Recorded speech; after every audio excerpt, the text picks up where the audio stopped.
Okay, I've been getting a strange clicking sound coming from the front passenger wheel well.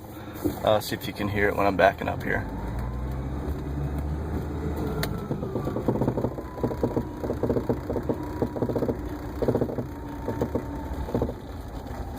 There it is. And it'll go away. And I won't, I hear it usually backing down my driveway.